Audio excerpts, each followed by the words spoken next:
இந்த தங்கை வந்து மருத்துவர். அதில் கல்லூரி வளாகத்துக்குள் அப்படி கொல்லப்பட்டதை பார்க்கும்போது இது பெரும் செய்தியாகி விருத்தியாய் பரவுது. நல்லது. அன்னைக்கு நிர்பயா, அப்புறம் ஆசிஃபாவுக்கு என்ன நடந்ததோ அதே தான் இந்த தங்கச்சிக்கு நடந்தது. நீங்கள் கற்பனை கூட செய்ய முடியாது. 8 வயது குழந்தைவ, அவளை இதே மாதிரி காலை நொறுக்கி கழுத்தை நெரிச்சு 22 பேர் ஒரு வாரம் வச்சு வன்புணர்வு செய்து கொலை பண்ணிட்டு, அதெல்லாம் பெருங்கொடுமை. அந்த கைது செய்து கூட்டிட்டு போன அந்த கைதியை, அந்த செயலை செய்தவர்கள்லாம் பாரத மாதா கிட்டேன்னு முழக்கமிட்டதான். அதை சகித்துக்கொள்ளவே முடியல. அதெல்லாம் அதே தான் இங்கேயும்.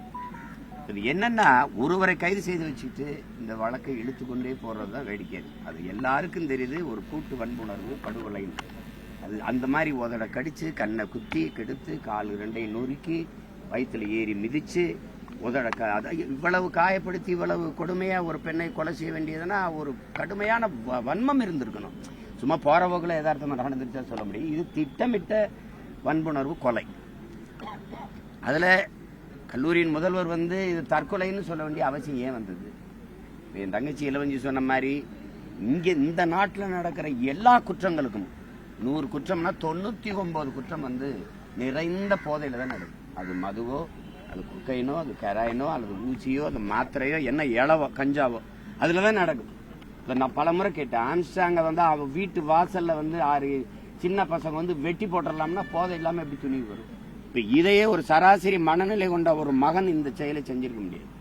ஒரு மருத்துவ கல்லூரி வளாகத்துக்குள்ளேயே இவ்வளவு பெரிய கொடூரம் நடக்குதுன்னா, சாதாரண வீதியில இரவுல எங்க எப்படி என்ன பாதுகாப்பு இருக்குங்கிறது யோசிக்கணும். இந்த செயலை வந்து தாங்க இவங்களை கேட்குற மாதிரி ஏதோ நாங்க எல்லாரும் கண்டிச்சிருக்க வேண்டிய ஒரு செயலை, எல்லாரும் வெகுண்டு எழுந்து போராடி அதுக்கு ஒரு முற்று வைக்க வேண்டிய செயலை இன்னும் இழுத்து கொண்டு போவதுதான் ரொம்ப வேடிக்கை இருக்கு. போராடுறவங்களை நீங்க போராட்டத்தை கைவிடுங்க, நடவடிக்கை எடுக்கிறவங்க நடவடிக்கை எடுங்க, நாங்க கைவிடுறோம், இவ்வளவுதானே. இது என்னது ஒரு பெரிய எளிது? நடவடிக்கை எடுத்துட்டா நம்ம நன்றின்னு போயிட போறாங்க. இங்க யாரும் போராடணுங்கிற போராட்டத்தை பொழுதுபோக்கா வச்சு போராடுறது இல்லையே. இதுவரை கிடைத்த தீர்வுகள் எல்லாமே, பிரச்சனைகளுக்கு தீர்வு எல்லாமே போராடி பெற்றதான் இருக்குது, தானா வந்ததா இல்லை. இப்ப இது வந்து கடைசியா இருக்கணும்னு நினைக்கிறேன். இந்த மாதிரி இது அந்த ஒரு எளிய பின்புலத்திலிருந்து வந்து படிச்சு அதுக்கப்புறம் ஒரு பயிற்சி மருத்துவரா இருக்கும்போது, இங்கே மருத்துவ தம்பிகள் தங்கை எல்லாம் வந்திருக்காங்க. பயிற்சி மருத்துவரா இருக்கிறது அரசு மருத்துவருக்கே உரிய கழிவிடம் இல்லை, ஓய்வு எடுக்க இடம் இல்லைன்னா அப்ப பயிற்சி மருத்துவருக்கு என்ன இருக்குன்னு பாருங்க. என் தம்பி ஜாகிர் வந்திருக்கா, அவன் எடுத்து அனுப்புனான். எல்லாம் பயிற்சி பண்ணி பாவம் ஒரு ஓரத்துல நடைபாதையில அங்க இங்க எடுத்து தலைக்கு வச்சு தூங்கி கிடக்குறாங்க. அந்த ஓய்வுக்கு அப்புறம் போய் பணி செய்யணும். உங்களுக்கு கொரோனா வரும்போது இவனெல்லாம் கடவுளா தேவதூதனா தெரிஞ்சுது, செவிலியர்லாம் அப்படியே தேவதைகளா தெரிஞ்சது. இப்ப உங்களுக்கு தேவையில்லாம தெரியுது. நீங்க கடவுளை போய் வேண்டது இல்லை. எவனை உட முடியும்னா கோயில் போய் படுத்துக்கங்க, எனக்கு வயிற்ற வலி தலைவலி எனக்கு அப்படின்னு நேர மருத்துவமனை போய் டாக்டர் எப்படியாவது காப்பாத்துங்கிற. அப்ப கடவுளையும் விட நீ மருத்துவத்தை நம்புற, மருத்துவரை தான் நம்புற, மருத்துவ பெண்ணை தான் நம்புற, செவிலியரை தான் நம்புற. உன்னை பெற்ற தாய் தந்தர், உன் மனைவி, உன் உடன் பிறந்தவர்களை விட அன்போடும் பாசத்தோடும் உன்னை பார்த்துக்கொள்ள ஒரு உயிர் இருக்குன்னா அது செவிலியர் தான். அதாவது நீங்க அவங்கெல்லாம் வந்து ஊதிய உயர்வு கேட்டு பணி நிரந்தரம் கேட்டு போராடும் போது இவங்க வேலை இல்லாம போராடுறாங்க தான் நினைச்சீங்க. அரசு மருத்துவர் பணி நிரந்தரத்துக்கும் ஊதிய உயர்வுக்கும் போராடும் போது தேவையற்ற போராட்டம் என்றுதான் இன்னும் மக்கள் கருதுறாங்க. இந்த நிலைமை மாறணும். இங்க என் தங்கச்சி சொன்ன மாதிரி என் தம்பி எல்லாம் சாயிரம் அனுப்பியிருந்தா. ஒருத்தர் சென்னை வானூர்தி நிலையத்துல பாக்குற கோவையில ஒரு பெரிய மருத்துவர் என்னை வந்து விடியல் வருமா, மாற்றம் வருமா, சீமான் வருமா ஏங்க எப்படி பேசுறீங்க? நான் மருத்துவர், இந்த மாதிரி மருத்துவமனையில ஒரு சிறு மரணம் இருந்தது, அது நாங்க தான் கொலை பண்ண மாதிரி எங்களெல்லாம் அடிச்சு மருத்துவமனையே உடைச்சு நாசம் பண்ணதெல்லாம் இருக்குது அப்படிங்கிறாங்க. மருத்துவம் குறித்த விழிப்புணர்வு நம்ம மக்கள்கிட்ட இல்லை. மருத்துவர்கள் எப்படி பார்க்கணுங்கிறத எப்படி நடத்தணுங்கிறது அதிகாரத்துக்கிட்ட இல்லை. இந்த கொடுமையை தொலைக்கணும். இப்ப நாங்க இதுக்கு வந்து சும்மா தங்கச்சி நிர்பயா வரும்போது தனி சட்டங்கள்லாம் அந்த படுகொலை எப்ப நிறைவேற்றினாங்க, நடைமுறையில் இருக்குதாங்கிறதான் ஒரே ஒரு கேள்விதான் நான் கேட்கறது. இந்த மாதிரி ஒரு தவறை செய்ய அவனுக்கு என்ன துணிவு வருது? இந்த சமூகம் கடும் சட்டத்துல நம்மளை தண்டிக்கும் அப்படிங்கிற ஒரு அச்சமே இல்லாது எப்படி ஹாசினின்னு ஒரு தங்கையை அவன் வன்புணர்வு செய்து கொலை பண்ணி சாக்கில் வச்சு கொளுத்தி விட்டு போனான். 90 நாள்ல திருப்பி வந்தான். பெற்ற தாயவே கொண்டு விட்டான் காசு கொடுக்கல. இப்ப மறுபடியும் அவன் சிறையில தான் இருக்கான். அது அப்படி அவன் சிறையில் இருக்கும்போது அவனுக்கு சாப்பிடுற சாப்பாடு, கொடுக்குற உடை, அவனை இப்ப சிறை பராமரிப்புல யார் கொடுக்குறாதுன்னு செத்துப்போன ஹாசினியுடைய அப்பா அம்மா கொடுக்குற வரி இருக்குல்ல, அதில் தான் அவன் சாப்பிட்டுட்டு உட்காந்துருக்கான். இந்த கோரத்தை உலகத்தில் எங்கேயாவது நீங்கள் சகிக்க முடியுமா? இதெல்லாம் கடுமையான தண்டனைகள் உடனடியாக விசாரிக்கப்பட்டது, அவனை கைது செய்யப்பட்டான், தண்டனை கொடுக்கப்பட்டது, நிறைவேற்றப்பட்டதுனா தான் அது அடுத்த அந்த குற்றம் நிகழாமல் முற்று வைக்கப்படும். இல்லைன்னா இப்போ பாருங்க, இன்னும் கொஞ்ச நாள் கத்துவோம், விட்டுட்டு வேற பிரச்சனைக்கு போயிடும். இப்போ இதே மாதிரி பட்டுக்கோட்டையில் நிகழ்ந்துருக்குது. அதை நாங்கள் மட்டும்தான் போராடினோம். அதுலேயும் இதே மாதிரி தான், போதை தான். 4 பேருமே போதை. ஒருவன் அந்த பொண்ணை காதலிச்சிருக்கான், காதலிச்சு அவனை பேச வச்சு அந்த பெண்ணை வர வச்சு வன்புணர்வு செய்து இது பண்ணிட்டான். ஒரு நல்வாய்ப்பா அந்த பெண்ணு உயிரிழக்கலை. அப்படி தினந்தோறும் நடக்குது. 6 வயசு குழந்தையிலிருந்து 60 வயசு அம்மா வரை பாதுகாப்பற்ற சூழல்ல வாழணும்னா நம்ம இது எதுக்கு பாரத மாதான்னு சொல்லணும்? இது நம்ம வணங்குற தெய்வங்கள்லாம் பெண் தெய்வமா இருக்கணும்? எப்படி சொல்லுங்க? ரொம்ப இது வெக்கி தலை குனியணும். ஒண்ணுதான் நான் சொல்ல நினைக்கிறேன், செயலின் சிந்தனையின் விளைச்சல் தான் செயல். நீங்க என்ன எண்ணம் வைத்திருக்கிறீர்களோ அதான் செயல் வடிவம் பெறும். ஆனால் சிந்தனை என்பது சமூகத்தின் விளைச்சல் என்பதை நீங்க ஒத்துக்கணும். அதான் உண்மையும் கூட. சமூகம் குற்றச்சமூகமா இருக்கும்போது இதான் நடக்குது. இங்கே தங்கச்சி இளவஞ்சி பிறகு அதெல்லாம் கூட சொன்னாங்க. அந்த மனநிலைக்கு தள்ளப்பட்டதே சமூகத்தின் குற்றம் தான். இந்த சமூகம் நம்மளை ஒன்றும் செய்ய முடியாதுன்னு நினைக்கிறான். ஒருத்தன் செய்யவே இல்லை அந்த குற்றத்தை எல்லாருக்கும் தெரியுது. ஆனா ஒருத்தனை கைது, சஞ்சய் அவன் பேர் சஞ்சய் ராய், அவனை கைது பண்ணிக்கிட்டு காட்டான். அவனை பார்க்கும்போதே மனநோயாளி போல இருக்கிறான். அவன் இந்த உதவி காவல் படையில இருக்கான் பாரு, நம்ம ஊர்ல ஹோம் கார்டுங்கிற ஃப்ரெண்ட்ஸ் ஆஃப் போலீஸ் அவன் அந்த மாதிரி.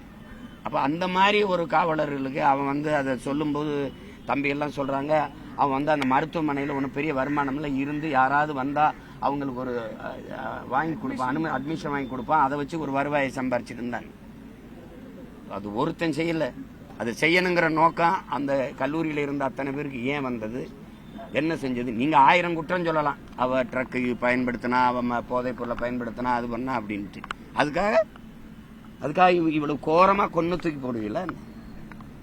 இறந்த பிறகும் புணர்ந்திருக்கான். அந்த மனநிலையை நீங்க எப்படி பார்ப்பீங்க?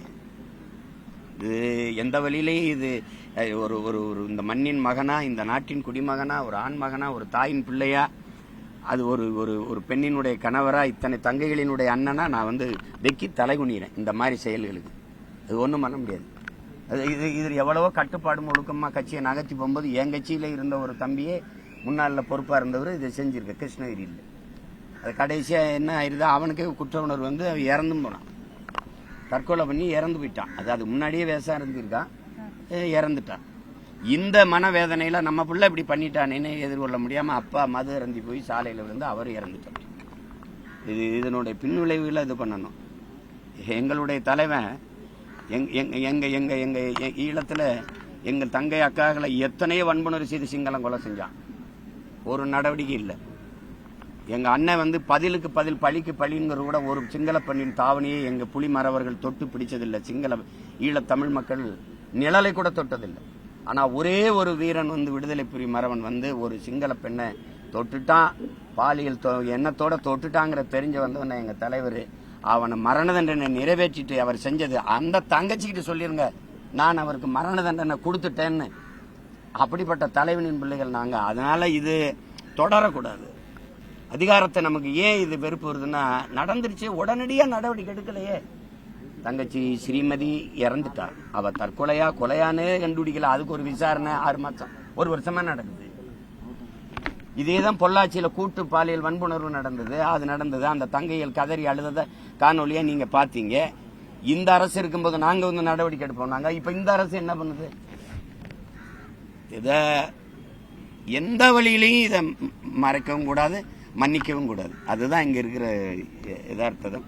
வேற ஏதாவது கேளுங்க. கிருஷ்ணகிரியில நீங்க சொன்னீங்க, கிருஷ்ணகிரியில 2 பேரை இறந்துட்டாங்கன்னு சொல்றாங்க. இந்த பாலியல் வன்கொடுமையாளர்கள் பள்ளி மாணவர்கள். ஒருவர் தான், அவங்க அப்பா விபத்துல இறந்துட்டாரு. பாஜக மாநில தலைவர் அண்ணாமலையா இருக்கட்டும், எடப்பாடி பழனிசாமி அவர்களா இருக்கட்டும், 2 பேரோட மரணமே சந்தேக மரணங்கள்ங்கிறத கிளைம் பண்றாங்க. எப்படி சொல்றாங்கன்னா, ஒரு வேற யாரோடய தொடர்பு உள்ளவங்களை மாட்டிக்க கூடாதுங்கிறதுக்காக இவங்க 2 பேரும் கொல்லப்பட்டிருக்காங்கிற சந்தேகத்தை 2 பேருமே எழுப்புறாங்க. இதுல அதெல்லாம் இல்ல, அது இல்ல. அவர் செஞ்சதுனாலதான் அவர் குற்ற உணர்வு இறந்துட்டாரு. அது அவர் குற்றச்செயலில் ஈடுபட்டார்னு தெரிஞ்சோன்னா அவரை பிடிச்சு காவலர்கிட்ட ஒப்படைச்சதே நாம் தமிழர் கட்சி பிள்ளைய தான். உங்களுக்கு அதுல சந்தேகம் எதுவும் இல்லையா சார்? ஏன்னா விசாரணை போது வலிக்கு விழுந்ததா கால் அதெல்லாம் தொடர்ந்து ஆம்ஸ்ட்ராங் அவர்கள் கொலை வழக்கிலையுமே ஒரு என்கவுண்டர் பண்ண பிறகு இதே சந்தேகம் எழுந்துச்சு. வேற யாரு கூட அதை நாங்க எதிர்த்தோம்ல, இதை எதிர்க்கல இல்ல, அதை எதிர்த்தோம். ஏன்னா எவன் உண்மையை சொல்லுவானோ அவனை நீங்க கொண்டு போறீங்க. அந்த மாதிரி இதுல நடந்திருக்க வாய்ப்பு இல்லையா? வாய்ப்பு இல்லை. ஏன்னா அவர் ரொம்ப முன்னாடி எனக்கு வருத்த கடிதம் எழுதி நான் சாக போறேன், என்னை மன்னிச்சுக்கிறங்கன்னு எழுதுனது. அதை நான் என் தம்பிகளுக்கு முன்னிறுத்தி என்னன்னு பார்ப்பா, அவனை என்ன பிரச்சனை, அவனை போய் பாருன்னு சொன்னதெல்லாம் இருக்கு. அப்ப அவனுக்கு அது அவர் செஞ்சிருந்தது செஞ்சது தவறுன்னு அவருக்கு பட்டுதான் அவர் அந்த முடிவு எடுத்துட்டாரு. அதனால எங்களுக்கு சந்தேகம் இல்லை, யாரோ ஒருத்தர் பின்னாடி இருந்து அதை இது பண்ணிட்டாருலாம் இல்லை அப்படின்னு.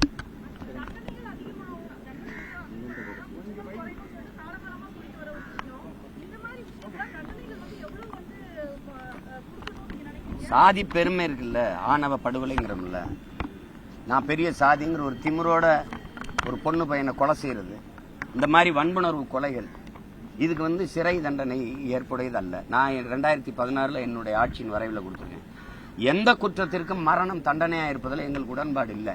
ஆனால் இந்த குற்றத்திற்கு மரணத்தை தவிர வேற தண்டனை இல்லை. இது எங்க கொள்கை முடிவு.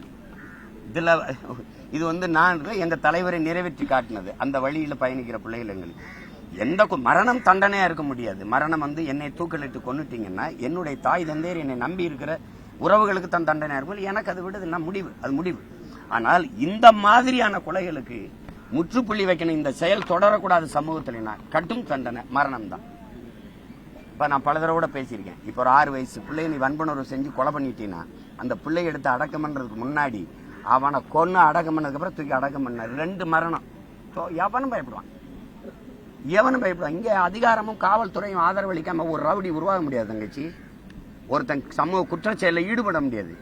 இவ்வளவு போதைப் பொருள் விற்குதுன்னு எல்லாருக்கும் தெரியும். பள்ளிக்கூடம், கல்லூரி வளாகங்கள், எல்லா இடங்களையும் போதைப் பொருள் விற்குது.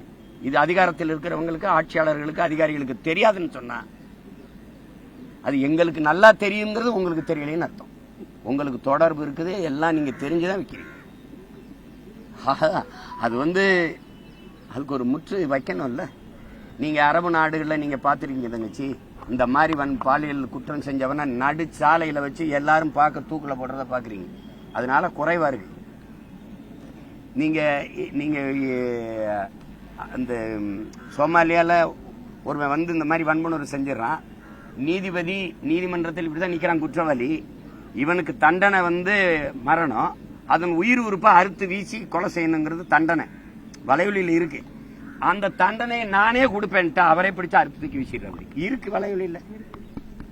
அதை ஏன் நம்ம பாட்டினா பயப்படணும்? இப்ப சொல்றாங்களே பெண் பிள்ளைகள் தனியா போடணும். ஒரு நாள் எங்க கிட்ட அதிகாரம் வரும்போது ஆண் பிள்ளைகள் பத்திரமா போயிட்டு வா, குனிஞ்சதில் நிமிராத, யாரையும் ஏற்று பார்க்காதேன்னு சொல்ற காலம் வரும். அப்ப ஒழுங்கா போவான். பேருந்துல போகும்போது கிண்டல் பண்றது, திரையரங்குல கேலி பண்றது, வணிக வளாகத்துல இடிக்கிறது, எங்கேயும் 1-2 கண் பிக் பாஸ் மாதிரி பார்த்துட்டே இருக்கும். ஓட முடியாது, ஒழிய முடியாது. அங்க சிசிடிவி கேமரா இருக்கும், தொலைச்சு போடுவேன். நீ தொடு பார்ப்போம். அதுல எல்லாம் இங்க ரொம்ப கஷ்டம். இதுக்குதான் இந்த தன்னலமற்ற அன்பான சர்வாதிகார ஆட்சி முறை வேணுங்கிறது. நீ எல்லாத்தையும் கேடுகட்ட அந்த ஓட்டுல போய் வச்சிடற. நீ அவன் கோச்சுப்பான், ஓட்டு போட மாட்டான், இவன் கோச்சுப்பான். அதுலயும் மம்தா அம்மா மேல பெரிய மரியாதை வச்சிருக்க பிள்ளைகள் நாங்க. இந்த 2 செயல்ல எலக்ட்ரல் பாண்டில் பிஜேபிக்கு அப்புறம் அதிகம் காசு வாங்கினது அம்மா. இந்த செயல்ல அம்மா எந்த நடவடிக்கையில் அவங்க கையில தான் காவல்துறை இருக்குது. சிபிஐ விசாரணையெல்லாம் அது மாதிரி ஒரு கேவலம் ஒன்றும் கிடையாது. அந்த சிபிஐக்கு மாத்திரம்னா எங்களை ஏமாத்துறீங்கன்னு அர்த்தம். ஏமாத்துறீங்க, ஏன் மாத்திரம், அதான் அர்த்தம். இங்கே நம்ம ஆளுங்க சொல்லுவாங்க சிபிடிக்கு மாத்துங்க. அது யார்கிட்ட இருக்கு? அதுவும் இவர்கிட்ட தான் இருக்கு. காவல்துறை இருக்கு, அதுவும் அவர்கிட்ட தான் இருக்கு. என்ன வேணும்? தோசை, இட்லி வேணும், தோசை, மாவு ஒரே மாவு தான், மாஸ்டர் அதே மாஸ்டர் தான். இந்த மாவை வச்சு இது முட்டை இப்படி வட்டமா இருக்கும், அது கொஞ்சம் தோசை இப்படி பரவலா இருக்கும். அதுதான் போலீஸும் சிபிசிடி மாத்துறது. இது எத்தனை காலம் இந்த பிள்ளையிலிருந்து பாக்குறோம் நாங்க. யாரும் விசாரிக்கணும்னு நினைக்கிறீங்க சார்? நேர்மையான ஒரு தலைவன் ஆளும்போது நம்ம காவல்துறையை விசாரிக்கணும். நீ உண்மையை கண்டுபிடிச்சு தரணும்னு ஒரே வார்த்தை 1 மணி நேரத்தில் கொண்டு வருவான். அவ்வளவு திறமையான காவல்துறை நம்மகிட்ட இருக்கு. இல்லாம இருக்கா? செய்யணும்னு நோக்கம் இல்லை, காலம் கடத்தணும். இப்ப பாருங்க, இதை ஆற போடுவீங்க. நீங்க வேற ஒரு பிரச்சனை வந்தோடனே கல்கத்தாவா, அங்க மருத்துவக் கல்லூரி மாணவியா, அது யாரு அப்படின்னு கேட்டு கடந்து போவீங்க. அப்படிதான் ஒவ்வொரு சம்பவம். ஒரு கோடு, இதை சின்ன கோடாக்கு பெரிய ஒரு கோடு. இது ஒரு பிரச்சனை, இதை விட பெரிய பிரச்சனை, மறந்துட்டு போயிருவீங்க. இந்த கொல்கத்தா பாலியல் வழக்கு வந்து பாஜக தான் வெளியே கொண்டு வந்தோம்னு சொல்லிட்டு இருக்காங்க.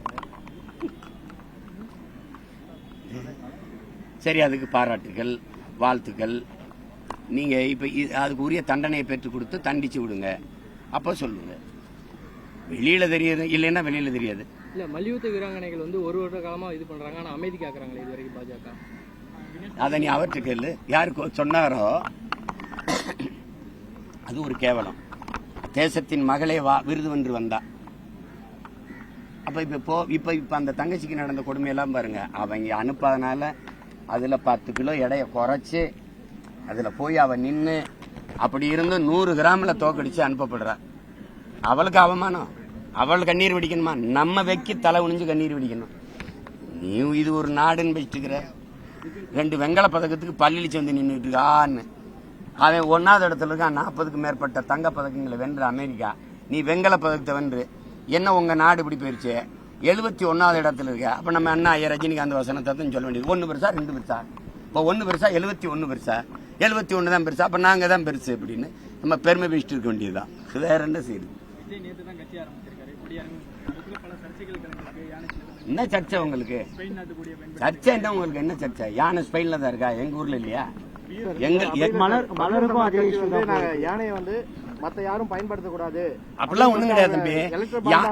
நான் ஒண்ணு கேக்குறேன், உங்க மனச்சான்றை தொட்டு பேசுங்க, அதன் மனச்சான்றுக்கு பயந்து பேசுங்க. யானை யாராவது ஒரு தனி மனிதனுக்கோ ஒரு மாநிலத்திற்கோ ஒரு கட்சிக்கோ சொந்தமா தம்பி? சார் அவங்க வந்து நாங்க தேர்தல் ஆணையத்துல வந்து நாங்க உத்தரவு வாங்கி வச்சிருக்கோம்னு சொல்றாங்க சார். தேர்தல் ஆணையத்துக்கிட்ட இதை யாரும் பயன்படுத்தக்கூடாது என்று கூட தான் பேசுனாங்க. நான் வந்து புலிய கேட்டேன், இருப்பா அது தேசிய விலங்குனாங்க. சரி மயில கொடுங்க, தேசிய பறவைனாங்க. அப்ப ஏன் பிஜேபிக்கு தேசிய மலரை கொடுத்தாங்க? பதில் இருந்தது அவன்கிட்ட? ஆமா, பிரச்சனை வேற. நீங்க யானையில அப்படி பார்த்தா எங்க பரம்பரையில எங்களுக்கு குதிரைப்படை கிடையாது. நாங்க யானைப்படை தான். எங்க முன்னோன் அருண்மொழி சோழனுங்கிற இந்த ராஜராஜ சோழன் 60,000 யானைகளை கொண்ட படை வச்சிருந்தான். அவன் வெளிநாட்டு எங்க பாட்டன் சண்டையே போடல. ஒண்ணு தெரிஞ்சுக்கிறீங்க, நீங்க எல்லாம் குதிரையில வந்து நின்றுகிட்டு இருந்தான். அவ்வளவு பெரிய யானைப்படையை கொண்டு வரிசையா நிறுத்தி அப்படி வேலோட வாளோட நின்னவன அப்படி பார்த்தான். யானை 2 காலையும் தூக்கி முன்னங்கால தூக்கி ஒரு பிளிரிச்சு எல்லாம் கீழே போட்டு கும்பிட்டான். அருண்மொழி எங்களை ஆள விட்டு பல படைகளை போர்களை வென்றது அப்படித்தான். நாங்க எங்களை எதிர்க்கவே இல்லை, எதிரி சரணடைஞ்சிட்டான். அவன் அந்த உரிமை அவன் என் தம்பிக்கு இல்லையா யானையை வைக்கிறதுக்கு? என்ன இப்ப என் கொடியில புலி இருக்குது. புலி என் கொடியா? என் பரம்பரை கொடி. கரிகால் சோழன் இருந்து அருண்மொழியில இருந்து அரசியல் இருந்து எல்லாம் வச்சிருந்தது. அதே மாதிரி அந்த கொடியில வச்சிருக்க மலர் வந்து அது வந்து வாகை மலர் இல்ல, தூங்கு மூஞ்சி மலர் அப்படின்னு ஒரு விமர்சனம். உனக்கு தூங்கு மூஞ்சி இருக்கு, தூங்காம முழிச்சுக்கிட்டு இருக்கு. உங்களுக்கு என்ன பிரச்சனை தம்பி? எங்களுடைய மரபு யானை படை வச்சு போர்ல வென்று வாகை மலரை சூடுவது, வெற்றி வாகை சூடுவது. நீ புறநானூறு படி, அது தெரியும். அதுல அவர் வச்சிருக்காரு. உனக்கு என்ன பிரச்சனை? அவன் கொடியா அவன் பிரச்சனை, உனக்கு என்ன பிரச்சனை? சார் இப்ப வாகை மலர் வச்சிருக்கனால தமிழீழத்தை நோக்கின அரசியல தான் விஜய் முன்னெடுப்பாரா, இல்ல இந்த மாதிரி திராவிட அரசியல நோக்கி சார்ந்த நகர்? தம்பி எடுக்கலைன்னா அண்ணன் எடுக்கிறேன். இப்ப உங்களுக்கு தமிழீழத்தை நோக்கி அண்ணன் எடுக்கிறேன். அது ஒண்ணும் இல்லையே. விஜய் தமிழீழ விடுதலைக்கான அரசியல் எனக்கு நேர்ந்து விட்டுருக்கா? எனக்கு பட்டா போட்டு கொடுத்துருக்கா? இல்ல.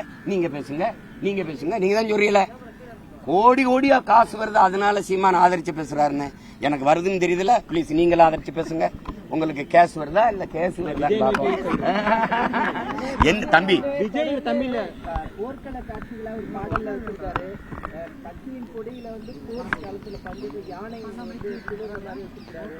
வாகை மலர் போர்க்களத்துல பயன்படுத்துற வாகை மலர், இது தொடர்ந்து தமிழர்களுடைய பண்பாடு படி வைக்கிறத நீங்க எப்படி பாக்குறீங்க? நான் வரவேற்க தமிழருடைய பண்பாட்டு மீட்சி தானங்க நமக்கு தேவைப்படுது. பண்பாட்டு மரபுப்படி ஒரு கொடியை வடிவமைக்கிறத நீங்க பாராட்டணும். இங்க பாருங்க, எங்களுடைய பாட்டன்கள் எங்களுடைய மூதாதைகள் மாப்போசிலிருந்து சீப்பாத்தன எல்லாம் அலை மாகடன் நிலம் வானிலும் அணி மாளிகை ரதமே அவை ஏறிடும் விதமே உமது அதிகாரம் நிறுவாய் என்று எங்களுடைய புரட்சி பாவலர் எங்க தாத்தா பாடின பாட்டுக்கேற்ப இங்க பாருங்க, தரை மண் விண் கடல் எல்லாவற்றிலையும் உன் அதிகாரத்தை நிறுவனான். அது மாதிரி ஒரு கொடியை வடிவமைச்சான். ஆகாயம் மண்ணு கடல் எல்லாத்தையும். அதுதான் நாங்க தமிழ்நாட்டு கொடியா வச்சிருக்கோம். அன்னைக்கு ஐயா காமராஜர்லாம் இருக்கும்போது, முதலமைச்சராக இருக்கும்போது இதே மாநகராட்சி கட்டண ரிப்பன் மாளிகையில் அந்த கொடி பறக்க விடப்பட்டது. இன்னைக்கு நாங்க அந்த கொடியை அப்படி தூக்கி பிடிக்கும் போது திராவிடர்கள் கொடியை ஏத்த விடுறதில்ல. எங்க மேல வழக்கு, எண்ணற்ற வழக்கு. தமிழ்நாட்டு கொடி அது என்ன கொடி? சேரனுடைய வில்லம்பு, பாண்டியனுடைய மீன், சோழனுடைய புலி, இது மூணையும் ஒன்னா வச்சு ஒரு கொடி. இது எங்கள் பரம்பரை கொடி. அதை ஏந்திரத்துக்கு தடுக்கிற மாதிரி உங்களுக்கு வைத்தறிச்சல். அதுல அவன் வந்து இப்ப அவர் வந்து யானை வந்துருச்சு, யானை ஏதோ ஆப்பிரிக்காவுக்கு மட்டும் சொந்த மாதிரியும், வாகை மலர் இங்க யாருக்கும் ஒருத்தனுக்கு சொந்த மாதிரியும். ஆனா அந்த பாடல வந்து 2 வெள்ளை யானை வந்து 2 கருப்பு யானைகளை வீழ்த்துற மாதிரியான காட்சிகள் இருக்கு. இது எதை குறிக்கிறாரு அவரு? ஏதோ ஒண்ணு வச்சுக்க. 2 அதை ஏந்திரத்துக்கு தடுக்கிற மாதிரி உங்களுக்கு வைத்தறிச்சல். அதுல அவன் வந்து இப்ப அவர் வந்து யானை வந்துருச்சு, யானை ஏதோ ஆப்பிரிக்காவுக்கு மட்டும் சொந்த மாதிரியும், வாகை மலர் இங்க யாருக்கும் ஒருத்தனுக்கு சொந்த மாதிரியும்.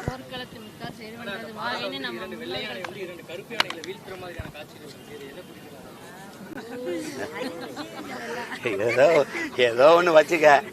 2 இந்த வெள்ளை யானை, ஒரு 2 கருப்பு யானை, இன்னும் ஒரு 4 கருப்பு யானை வந்து வெள்ளை யானை வீழ்த்தும். இவ்வளவுதானே.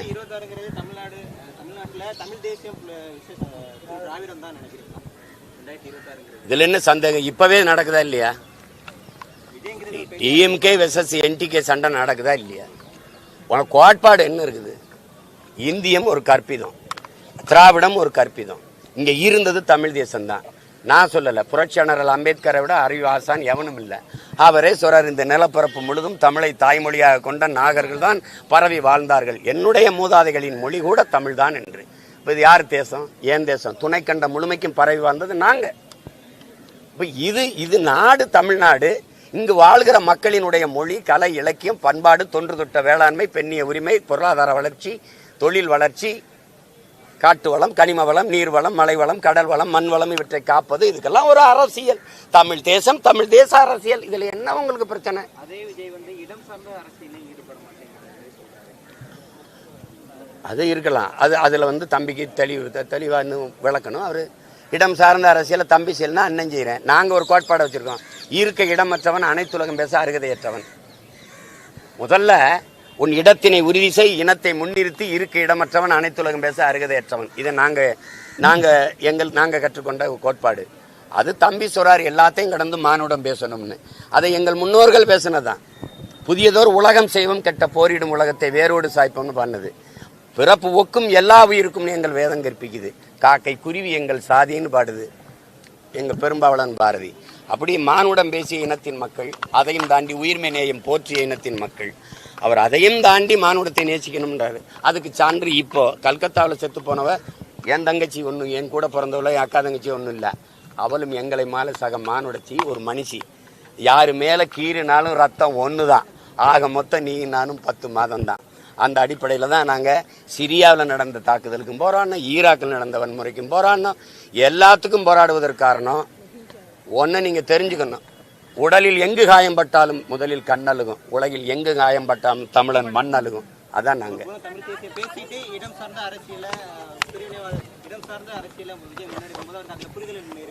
அப்படி இல்லை. தம்பி வந்து எங்களை போல நாங்கள் தமிழ் தேசிய அரசியல்னு அவர் பேசலை. ஒருவேளை அவருக்கு வந்து இந்தியாங்கிற ஒரு நாடு இருக்கணும், இறையாண்மை கொண்ட நாடாக இருக்கணுங்கிற எண்ணம் இருக்கலாம். அதெல்லாம் இதை வந்து நான் பேச முடியாது. நான் என் தம்பிக்கு டப்பிங் பேசுகிற வந்தவன் இல்லை. அவர்கிட்டே கேளுங்க. அவர் மாநாட்டுக்கு அப்புறம்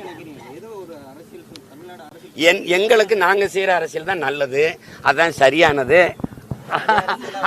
அது எது நல்லதுன்னா இது நல்லது. அப்படி நான் அப்படி நிர்பந்திக்க தம்பி. அவருடைய கோட்பாடு கொள்கை வேறு, எங்களுடைய கோட்பாடு கொள்கை வேறு. எங்கள் முன்னவர்கள் வகுத்து தந்த பகுத்து வச்ச பாதையில் நாங்கள் நடக்கிறோம். அதை நீங்கள் நடக்கணும்னு சொல்ல முடியாது. எனக்கு பிடிச்ச சாப்பாடை நான் சாப்பிட்றேன், உங்களுக்கு பிடிச்ச சாப்பாடை நீங்கள் சாப்பிடுங்க. உங்களுக்கு வலுக்கட்டாயம் இதை சாப்பிடுன்னு ஊட்டி விட்டால் நீங்கள் என் மேலே தான் காரி விழுந்து விடுவீங்க. அதை நான் செய்ய தயாராக இல்லை. வெள்ளை யானை ஒரு 2 கருப்பு யானை, இன்னும் ஒரு 4 கருப்பு யானை வந்து வெள்ளை யானை வீழ்த்தும். இவ்வளவுதான். 2026 தமிழ்நாட்டுல தமிழ் தேசியம் திராவிடம் தான் நினைக்கிறீங்களா? 2026 இதுல என்ன சந்தேகம்? இப்பவே நடக்குதா இல்லையா? விஜய்ங்கிறது டிஎம்கே வெர்சஸ் என்டிகே சண்டை நடக்குதா இல்லையா? உனக்கு கோட்பாடு என்ன இருக்குது? இந்தியம் ஒரு கற்பிதம், திராவிடம் ஒரு கற்பிதம். இங்க இருந்தது தமிழ் தேசம்தான். நான் சொல்லல, புரட்சியாளர் அம்பேத்கரை விட அறிவு ஆசான் எவனும் இல்லை. அவரே சொல்றார், இந்த நிலப்பரப்பு முழுதும் தமிழை தாய்மொழியாக கொண்ட நாகர்கள் தான் பரவி வாழ்ந்தார்கள், என்னுடைய மூதாதைகளின் மொழி கூட தமிழ் தான் என்று. இப்ப இது யார் தேசம்? ஏன் தேசம்? துணைக்கண்ட முழுமைக்கும் பரவி வாழ்ந்தது நாங்க. இப்ப இது நாடு தமிழ்நாடு. இங்கு வாழ்கிற மக்களினுடைய மொழி, கலை, இலக்கியம், பண்பாடு, தொன்று தொட்ட வேளாண்மை, பெண்ணிய உரிமை, பொருளாதார வளர்ச்சி, தொழில் வளர்ச்சி, காட்டு வளம், கனிம வளம், நீர் வளம், மலை வளம், கடல் வளம், மண் வளம், இவற்றை காப்பது, இதுக்கெல்லாம் ஒரு அரசியல். தமிழ் தேசம், தமிழ் தேச அரசியல். இதுல என்ன உங்களுக்கு பிரச்சனை? அதே விஜய் வந்து இடம் சார்ந்த அரசியலையும் ஈடுபட மாட்டேங்கிறதை சொல்றாரு. அது இருக்கலாம். அதுல வந்து தம்பிக்கு தெளிவா விளக்கணும். அவரு இடம் சார்ந்த அரசியல தம்பி செய்யலாம், அண்ணன் செய்யறேன். நாங்க ஒரு கோட்பாடு வச்சிருக்கோம். இருக்க இடமற்றவன் அனைத்துலகம் பேச அருகதையற்றவன். முதல்ல உன் இடத்தினை உறுதி செய், இனத்தை முன்னிறுத்தி இருக்க இடமற்றவன் அனைத்துலகம் பேச அருகதையற்றவன். இதை நாங்க கற்றுக்கொண்ட கோட்பாடு. அது தம்பி சொல்றாரு, எல்லாத்தையும் கடந்து மானுடம் பேசணும்னு. அதை எங்கள் முன்னோர்கள் பேசினதான். புதியதோர் உலகம் செய்வோம், கெட்ட போரிடும் உலகத்தை வேரோடு சாய்ப்போம்னு பண்ணது. பிறப்பு ஒக்கும் எல்லா உயிருக்கும் எங்கள் வேதம் கற்பிக்குது. காக்கை குருவி எங்கள் சாதின்னு பாடுது எங்க பெரும்பாவளன் பாரதி. அப்படி மானுடம் பேசிய இனத்தின் மக்கள், அதையும் தாண்டி உயிர்மை நேயம் போற்றிய இனத்தின் மக்கள். அவர் அதையும் தாண்டி மானுடத்தை நேசிக்கணும்ன்றாரு. அதுக்கு சான்று இப்போ கல்கத்தாவில் செத்து போனவ என் தங்கச்சி ஒன்னும், என் கூட பிறந்தவள என் அக்கா தங்கச்சி ஒன்னும் இல்ல. அவளும் எங்களை மேல சக மானுடச்சி ஒரு மனுஷி. யாரு மேல கீறினாலும் ரத்தம் ஒண்ணுதான். ஆக மொத்தம் நீ நானும் 10 மாதம் தான். அந்த அடிப்படையில தான் நாங்க சிரியாவில் நடந்த தாக்குதலுக்கும் போராடணும், ஈராக்கில் நடந்த வன்முறைக்கும் போராடணும். எல்லாத்துக்கும் போராடுவதற்கு காரணம் ஒன்னு நீங்க தெரிஞ்சுக்கணும். உடலில் எங்கு காயம்பட்டாலும் முதலில் கண்ணழுகும், உலகில் எங்கு காயம்பட்டாலும் தமிழன் மண் அழுகும். அதான் நாங்க தமிழ் தேசியம் பேசிட்டு இடம் சார்ந்த அரசியல இடம் சார்ந்த அரசியல விஜய் முன்னெடுக்கும் போது அவருக்கு அதுல புரிதல் இருக்குன்னு நினைக்கிறேன். அப்படி இல்லை. தம்பி வந்து எங்களை போல நாங்க தமிழ் தேசிய அரசியல்னு அவர் பேசல. ஒருவேளை அவருக்கு வந்து இந்தியாங்கிற ஒரு நாடு இருக்கணும், இறையாண்மை கொண்ட நாடா இருக்கணுங்கிற எண்ணம் இருக்கலாம். அதெல்லாம் இதை வந்து நான் பேச முடியாது. நான் என் தம்பிக்கு டப்பிங் பேசுற வந்தவன் இல்ல. அவர்கிட்டே கேளுங்க. அவர் மாநாட்டுக்கு அப்புறம் எங்களுக்கு நாங்க செய்யற அரசியல் தான் நல்லது, அதான் சரியானது. அது எது நல்லதுன்னா இது நல்லது. அதே அரசியல் அப்படி நான் அப்படி நிர்பந்திக்க தம்பி. அவருடைய கோட்பாடு கொள்கை வேறு, எங்களுடைய கோட்பாடு கொள்கை வேறு. எங்கள் முன்னவர்கள் வகுத்து தந்த பகுத்து வச்ச பாதையில நாங்க நடக்கிறோம். அதை நீங்க நடக்கணும்னு சொல்ல முடியாது. எனக்கு பிடிச்ச சாப்பாடை நான் சாப்பிடுறேன், உங்களுக்கு பிடிச்ச சாப்பாடை நீங்க சாப்பிடுங்க. உங்களுக்கு வலுக்கட்டம் இது சாப்பிடுன்னு ஊட்டி விட்டா நீங்க என் மேலதான் காரி விழுந்து விடுவீங்க. அதை நான் செய்ய தயாரா இல்லை.